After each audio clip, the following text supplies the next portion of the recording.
नमस्कार. अडीचच्या बातमीपत्रात मी सुहास धारणे आपलं स्वागत करतो. सुरुवातीला एक नजर ठळक बातम्यांवर. 69व्या लष्कर दिनानिमित्त देशासाठी प्राणांची बाजी लावणाऱ्या वीर जवानांना मानाचा मुजरा. नवीन सीबीआय संचालकांची निवड करण्यासाठी उद्या पंतप्रधानांच्या अध्यक्षतेखालील निवड समितीची बैठक. कचरा आणि सांडपाणी व्यवस्थापन योजना असल्याशिवाय यापुढे विकास प्रकल्पांना परवानगी नाही, राष्ट्रीय हरित लवाद. पुणे इथल्या इंग्लंड विरुद्धच्या पहिल्या एकदिवसीय क्रिकेट सामन्यात नाणेफेक जिंकून भारताचा प्रथम क्षेत्ररक्षणाचा निर्णय. आणि 14व्या मुंबई मॅरेथॉन स्पर्धेत 40,000हून अधिक धावपटू सहभागी. आणि आता सविस्तर वृत्त. 69वा लष्कर दिन आज साजरा होत आहे. 1948 साली आजच्याच दिवशी भारताचे पहिले commander in chief field marshal K M. Cariappa यांनी ब्रिटनचे अखेरचे commander in chief lieutenant general Francis Bucher यांच्याकडून भारतीय लष्कराचं नेतृत्व स्वीकारलं. यानिमित्त देशाच्या संरक्षणासाठी आपलं बलिदान देणाऱ्या भारतीय जवानांच्या शौर्य आणि पराक्रमाला मानवंदना दिली जाते.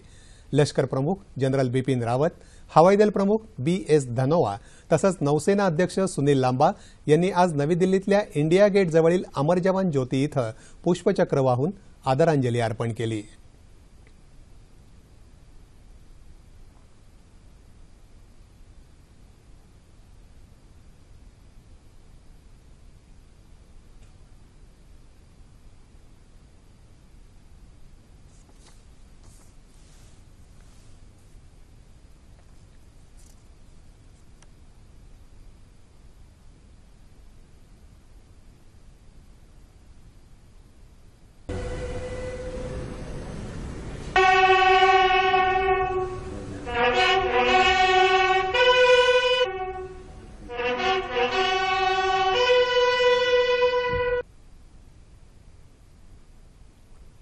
लष्कर दिनानिमित्त आज नवी दिल्लीत शानदार संचलन आयोजित करण्यात आलं होतं. The 61st Cavalry is the only serving active horse cavalry regiment in the world. The regiment was raised on 1st August 1953 with the amalgamation of all the state horse cavalry units. Indo-Pakistan conflict of 1965 and 1971 and Operation Pavan in Sri Lanka. The regiment has earned 2 battle honours and 1 theatre honour during World War II, and after independence the regiment has earned 2 battle honours, 1 theatre honour and 8 Chief of Army Staff Unit citations amongst numerous other awards. The motto of the regiment, Karam-e-Daram, the war cry, Bol Bajrang Bali ki Jai. शान के साथ आगे बढ़ता अगला दस्ता 39 Gorkha training centre की 9वीं Gorkha regiment का. दस्ते की कमान 49 गोरखा राइफल्स के मेजर गौरव हृदया के हाथ. 9वीं गोरखा रेजिमेंट की स्थापना सन 1817 में फतेहगढ़ लेवी के रूप में हुई. 3री और 9वीं गोरखा रेजिमेंट ने दोनों ही विश्व युद्धों में भाग लिया. 9वीं गोरखा रेजिमेंट ने 3 विक्टोरिया क्रॉस अर्जित किए. 1965 की लड़ाई में युद्ध सम्मान फिलौरा, 1971 की लड़ाई में युद्ध सम्मान कुमार खलीवट डेरा बाबा नानक अर्जित किए. आदर्श वाक्य, हुकुम लाई जवाब छैना, काम लाई ओकती छैना. युद्ध घोष, जय महाकाली, आयो गोरखाली. पंतप्रधान नरेंद्र मोदी यांनी लष्कर दिनानिमित्त जवान, माजी सैनिक आणि त्यांच्या कुटुंबियांना शुभेच्छा दिल्या आहेत. देशाच्या सार्वभौमत्वाचं रक्षण करण्यात तसंच नैसर्गिक आपत्तीत नागरिकांना मदत करण्यात भारतीय लष्कर सदैव तत्पर असतं. जवानांच्या बलिदानाचं देश सदैव स्मरण करत राहील असं पंतप्रधानांनी आपल्या संदेशात म्हटलं आहे. संरक्षण मंत्री मनोहर पर्रिकर यांनीही लष्कर दिनानिमित्त सर्व सैनिक, माजी सैनिक तसंच त्यांच्या कुटुंबियांना शुभेच्छा दिल्या आहेत. लष्कर दिनानिमित्त आज मुंबईतल्या कुलाबा इथं विशेष सैनिक संमेलनाचं आयोजन करण्यात आलं होतं. यावेळी महाराष्ट्र, गुजरात आणि गोवा विभागाचे मेजर जनरल अनुज माथुर यांनी वीर हुतात्म्यांना आदरांजली वाहिली. मेजर जनरल माथुर यांनी अधिकाऱ्यांनी केलेल्या कार्यसेवेची प्रशंसा करताना राष्ट्र उभारणीत लष्कराचं महत्त्व अधोरेखित केलं.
सीबीआय अर्थात केंद्रीय अन्वेषण विभागाच्या संचालकाची निवड करण्यासाठी उद्या पंतप्रधान नरेंद्र मोदी यांच्या अध्यक्षतेखाली 3 सदस्यीय समितीची नवी दिल्लीत बैठक होत आहे.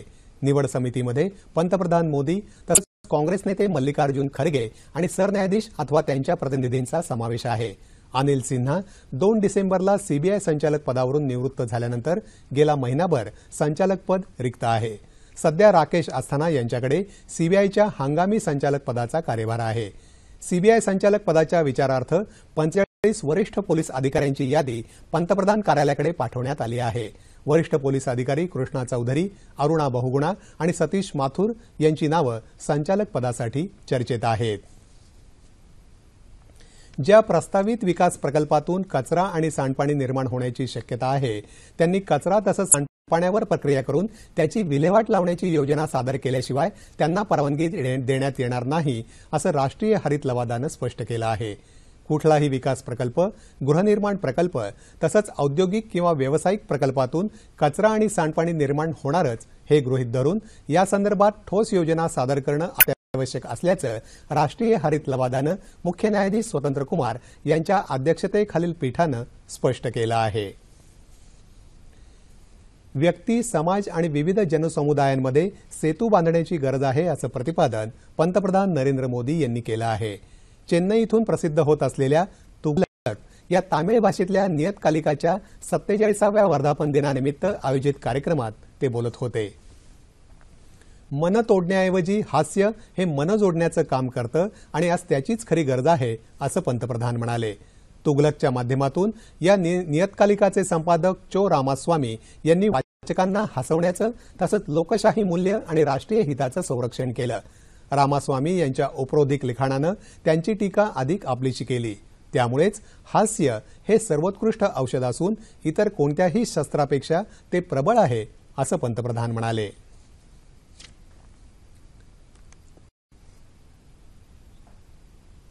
पाटणाजवळच्या गंगा नदीत काल रात्री 40 जणांना घेऊन जाणारी नौका उलटून नौकेतल्या 25 जणांना जलसमाधी मिळाली. मकर संक्रांतीनिमित्त नजीकच्या परिसरात आयोजित पतंग महोत्सवानंतर लोक परतत असताना हा अपघात झाला. राज्य सरकारतर्फे या महोत्सवाचं आयोजन करण्यात आलं होतं. मुख्यमंत्री नितीश कुमार यांनी घटनेच्या चौकशीचे आदेश दिले असून प्रधान सचिवांच्या नेतृत्वाखाली 3 सदस्यीय समितीची स्थापना करण्यात आली आहे. राज्य सरकारनं मृत व्यक्तींच्या नातेवाईकाला प्रत्येकी 4 लाख रुपयांच्या मदतीची घोषणा केली आहे. दरम्यान पंतप्रधान नरेंद्र मोदी यांनी या घटनेबद्दल तीव्र दुःख व्यक्त केलं आहे. तसंच पंतप्रधान निधीतून मृतांच्या नातेवाईकांना 2 लाख तर गंभीर जखमींना 50,000 रुपयांची मदत जाहीर केली आहे. या घटनेमुळे पाटणा इथं महात्मा गांधी पुलाचा पुनर्विकासाच्या कामाचा शुभारंभाचा कार्यक्रम पुढे ढकलण्यात आला आहे. पंतप्रधान व्हिडिओ कॉन्फरन्सिंगद्वारे या कार्यक्रमाला संबोधित करणार होते. केंद्र सरकार रिझर्व्ह बँकेच्या स्वायत्ततेचा मान राखतं. बँकेच्या कारभारात सरकार कोणतीही ढवळाढवळ करत नाही अशी ग्वाही केंद्रीय वित्त मंत्रालयानं दिली आहे. जनहितांच्या अनेक मुद्द्यांवर सरकार आणि रिझर्व्ह बँक यांच्यात खुली चर्चा होते. सरकार आवश्यक तिथं आपलं मत नोंदवतं, पण सरकारची ही भूमिका म्हणजे बँकेच्या कामातला हस्तक्षेप नव्हे असं वित्त मंत्रालयाच्या प्रसिद्धीपत्रकात म्हटलं आहे. राष्ट्रीय स्वयंसेवक संघ ही आमची संघटना हिंदूंचं एकीकरण आणि सबलीकरण यासाठी काम करणारी संघटना आहे. आमचा कुणालाही विरोध नाही असं सरसंघचालक मोहन भागवत यांनी स्पष्ट केलं आहे. काल कोलकात्यात संघाच्या एका रॅलीमध्ये ते बोलत होते. बांगलादेशात हिंदूंवर जे अत्याचार होत आहेत त्याला हिंदूंची दुर्बलता कारणीभूत आहे असं ते म्हणाले. हिंदू समाजाला अतिशय गौरवशाली पार्श्वभूमी आहे, पण देशात हिंदूंची जशी स्थिती असायला हवी तशी ती आहे का या प्रश्नाचं उत्तर नकारार्थी असेल तर त्याला हिंदूच जबाबदार आहेत. हिंदूंमध्ये जर एकजूट असेल तर त्याची अशी दुरावस्था होणार नाही असंही भागवत यांनी यावेळी स्पष्ट केलं.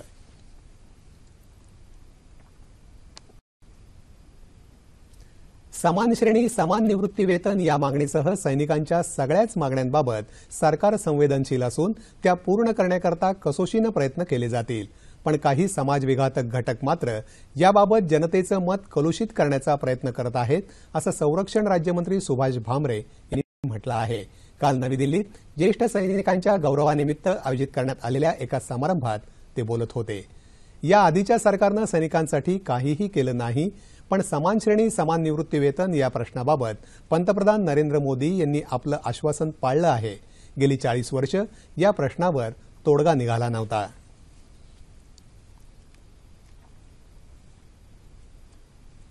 डिसेंबर 2018 पर्यंत राज्यातल्या सर्व ग्रामपंचायती अतिवेगवान इंटरनेटद्वारे जोडणार असल्याची माहिती मुख्यमंत्री देवेंद्र फडणवीस यांनी दिली. नागपूरमध्ये आयोजित कॉम्पेक्स प्रदर्शनाच्या उद्घाटन प्रसंगी ते काल बोलत होते. सर्व ग्रामपंचायतींना इंटरनेटची सुविधा मिळाली तर शाळा आणि आरोग्य सेवांचा दर्जा उंचावण्यास त्यामुळे मदत होणार आहे. तसंच त्यामुळे शहर आणि गाव जोडण्यास मदत होईल असंही मुख्यमंत्र्यांनी यावेळी सांगितलं.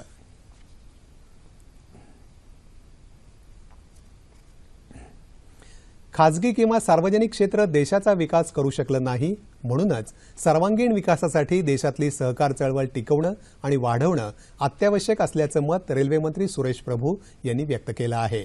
सोलापूर जिल्ह्यात अकलूज इथं राज्य सरकारच्या वतीनं आयोजित करण्यात आलेल्या सहकार महर्षी शंकरराव मोहिते पाटील जन्मशताब्दी सोहळ्याचं उद्घाटन करताना ते बोलत होते. पाण्याशिवाय शेतीच काय, पण कुठल्याही क्षेत्राचा विकास होऊच शकत नाही आणि म्हणूनच माजी पंतप्रधान अटल बिहारी वाजपेयी सरकारच्या काळातल्या नद्याजोड प्रकल्पावर सध्याचं केंद्र सरकार काम करत आहे असंही ते म्हणाले. त्याचबरोबर देशभरात पायाभूत सुविधा पुरवण्यावरही सरकारचा भर असल्याचं त्यांनी स्पष्ट केलं.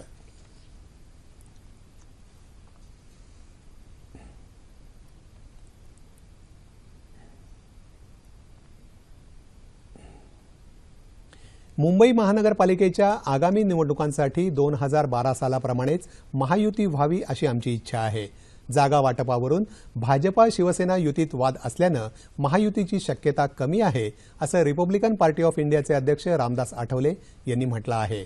काल औरंगाबाद इथं डॉक्टर बाबासाहेब आंबेडकर मराठवाडा विद्यापीठाच्या 23व्या नामविस्तार दिनानिमित्त आयोजित करण्यात आलेल्या एका पत्रकार परिषदेत ते बोलत होते. महायुतीत रिपब्लिकन पक्षाला 20 ते 25 जागा मिळाव्यात आणि उपमहापौर पदही मिळावं अशी आमची मागणी असल्याचंही त्यांनी सांगितलं. 5 राज्यात होऊ घातलेल्या विधानसभा निवडणुकीत गोव्यामध्ये रिपब्लिकन पक्षाचा भाजपला पाठिंबा असेल तर इतर राज्यात मैत्रीपूर्ण लढती होतील असं ते म्हणाले. मुस्लिम समाज आधी हिंदूच होता, मोगल भारतात आल्यानंतर ते मुस्लिम झाले असं सांगून आठवले म्हणाले की दलितांच्या आरक्षणाला धक्का न लावता विविध समाजांसाठी आरक्षण 75% नेण्यात यावं. विमुद्रीकरणाचे चांगले परिणाम येत्या काळात दिसून येतील असंही ते म्हणाले. डॉक्टर बाबासाहेब आंबेडकर विद्यापीठाच्या 23व्या नामविस्तार दिनानिमित्त औरंगाबाद इथं काल आयोजित करण्यात आलेल्या एका कार्यक्रमात रिपब्लिकन पार्टी ऑफ इंडियाचे अध्यक्ष रामदास आठवले यांनी हजेरी लावली. यावेळी पत्रकारांशी त्यांनी संवाद साधला. 1953 मध्ये मराठवाड्यात मराठवाडा विद्यापीठाची स्थापना झाली.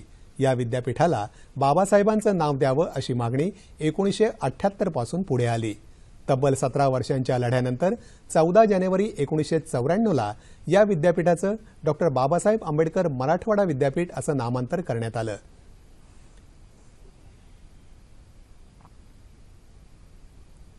वाशिम इथंही नामविस्तार दिन उत्साहात साजरा करण्यात आला. आंबेडकर चौकातल्या त्यांच्या पुतळ्याला आंबेडकरी अनुयायांनी पुष्पहार अर्पण करून अभिवादन केलं. नामविस्तारासाठी ज्यांनी बलिदान केलं त्यांच्या कार्याचा परिचय यावेळी गोपाळराव आटोटे गुरुजींनी करून दिला. त्यानंतर आंबेडकर मैदानावर सुशीलाताई घुगे आणि हरिश्चंद्र पोफळे यांनी भीमगीतांचा कार्यक्रम सादर केला.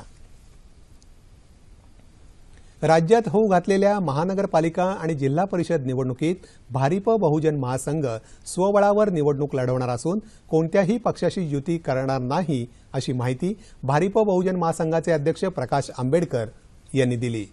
काल अकोल्यात आयोजित पत्रकार परिषदेत ते बोलत होते. या निवडणुकीसाठी भारिप बहुजन संघ डाव्या आघाडीसोबत आहे असंही ते म्हणाले. अकोला महानगरपालिका निवडणुकीसाठी स्वच्छ शहर हाच भारिपचा अजेंडा असून अकोल्यातल्या नागरिकांनी भारिपला एकहाती सत्ता द्यावी असं आवाहन आंबेडकर यांनी यावेळी केलं. शेतकऱ्यांचं जीवनमान सुधारण्याकरता स्वामीनाथन आयोगाच्या शिफारसी लागू करण्यात याव्यात याकरता प्रहार संघटनेच्या वतीनं 100 आक्रोश सभा घेण्यात येणार असल्याची माहिती या संघटनेचे संस्थापक अध्यक्ष आमदार बच्चू कडू यांनी काल बुलडाणा इथं एका पत्रकार परिषदेत दिली. विमुद्रीकरणानंतर शेतकऱ्यांना त्रास सहन करावा लागला असून शेतमालाचे भावही पडले आहेत. म्हणूनच पेरणीपासून कापणीपर्यंतची सगळी कामं मनरेगाच्या माध्यमातून व्हावीत यासाठी आम्ही लढा देणार असल्याचं ते म्हणाले. 50% नफा गृहीत धरून भाव काढण्याचं आश्वासन केंद्र आणि राज्य सरकारनं दिलं होतं. या आश्वासनाचा त्यांना विसर पडल्याचं ते म्हणाले.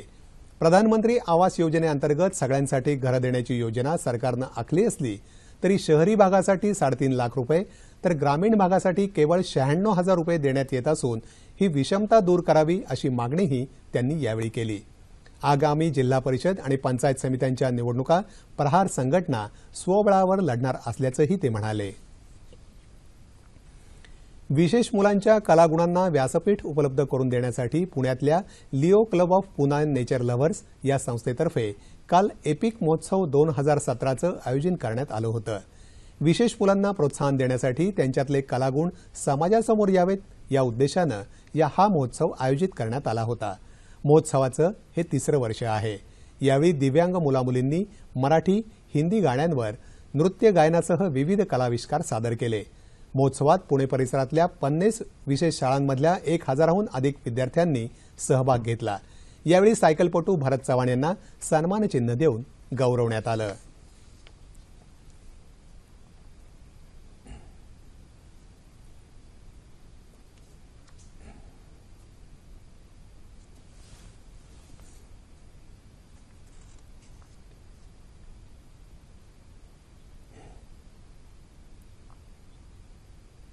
साहित्य संमेलन म्हणजे केवळ भपकेबाज उत्सव न राहता ती कृतिशील असावीत. साहित्यातली मानवता आणि त्यातला चांगुलपणा हा प्रत्यक्ष वागणुकीतून झिरपला पाहिजे असं मत ज्येष्ठ वकील उज्ज्वल निकम यांनी व्यक्त केलं आहे. काल लातूरमध्ये 34व्या अस्मितादर्श साहित्य संमेलनाचं उद्घाटन करताना ते बोलत होते. डॉक्टर प्रज्ञा पवार या संमेलनाच्या अध्यक्ष आहेत. परिवर्तनाची दिशा ठरवून विचारांची लढाई ही विचारांनीच लढली पाहिजे असं सांगून निकम म्हणाले की अस्मितादर्श साहित्य संमेलन म्हणजे अक्षरनिष्ठांची मांदियाळी आहे. समीक्षकांनी इतर कोणत्याही वादापेक्षा घटनावाद स्वीकारावा असं मत मुख्य अतिथी जनार्दन वाघमारे यांनी व्यक्त केलं. डॉक्टर प्रज्ञा पवार यांनी देशातल्या एकूण परिस्थितीचा आढावा घेतला. आंबेडकरवाद पुढे नेण्यासाठी डोळस चिकित्सा आवश्यक असल्याचंही त्यांनी सांगितलं. संमेलनाच्या निमित्तानं इथं काही प्रदर्शनं भरवण्यात आली असून ग्रंथ विक्रीचे स्टॉल उभारण्यात आले आहेत.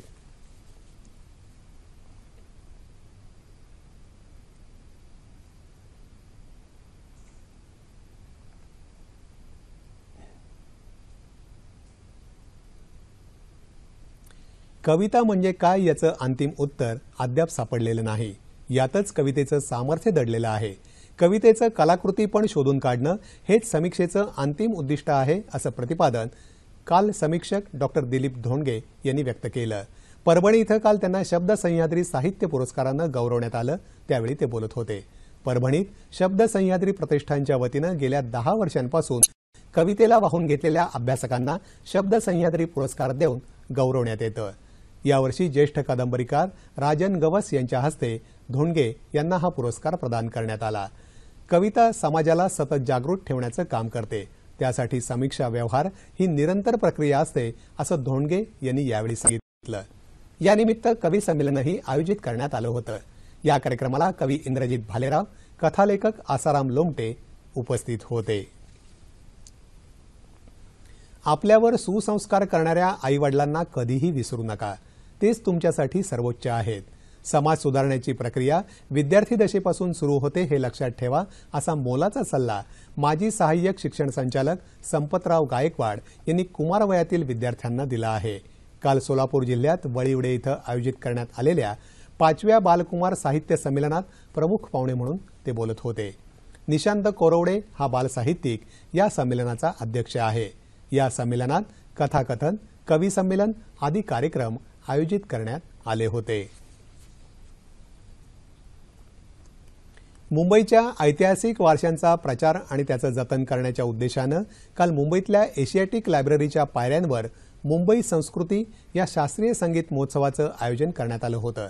कालच्या कार्यक्रमात विख्यात तबलावादक उस्ताद झाकीर हुसेन आणि सारंगीवादक साबीर खान यांनी सादर केलेल्या कलाविष्कारानं श्रोते मंत्रमुग्ध झाले. Thank you very much for supporting this initiative of IHS, and that's Mrs. Anita Gargare from IHS.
Pune इथं इंग्लंड विरुद्धच्या पहिल्या एकदिवसीय क्रिकेट सामन्यात भारतानं नाणेफेक जिंकून प्रथम क्षेत्ररक्षण करण्याचा निर्णय घेतला.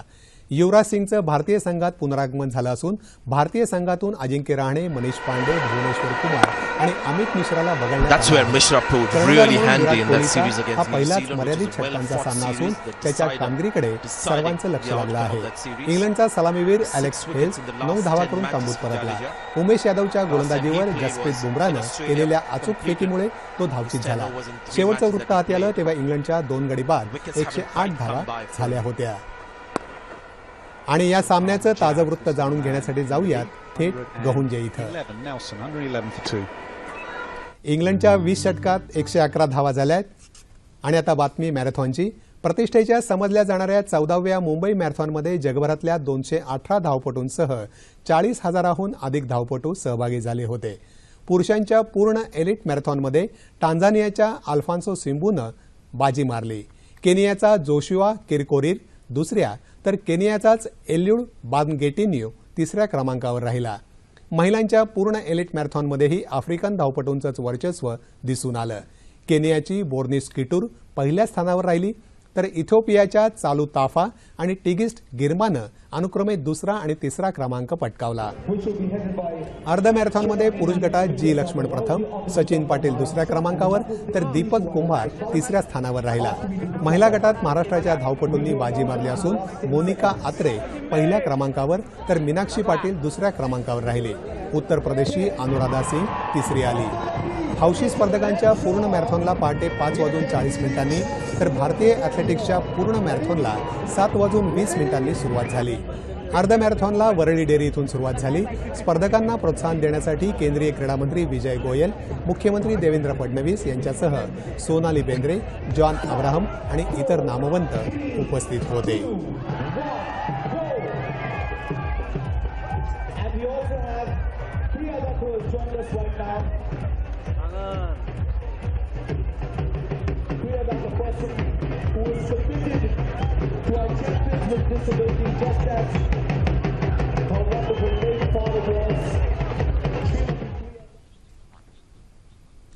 हवामान. देशाच्या उत्तरेकडील भागात थंडीचा जोर कायम असून अनेक भागात दाट धुक्यामुळे वाहतुकीवर परिणाम झाला आहे. हिमाचल प्रदेश आणि लखनौमध्ये निरभ्र आकाश आणि सूर्यकिरणं असली तरी थंडीचा जोर कायम आहे. अनेक ठिकाणी तापमान अजूनही शून्याच्या खाली आहे. पुढील 2 दिवस जोरदार हिमवृष्टी आणि पाऊस पडण्याची शक्यता हवामान विभागानं वर्तवली आहे. थंडीमुळे उत्तर भारतातलं जनजीवन विस्कळीत झालं आहे. राज्यातही थंडीचा जोर वाढला आहे. येत्या 24 तासात उत्तर महाराष्ट्र आणि विदर्भात तुरळक ठिकाणी हलक्या स्वरूपाचा पाऊस पडेल असा हवामान खात्याचा अंदाज आहे. ठळक बातम्या पुन्हा एकदा.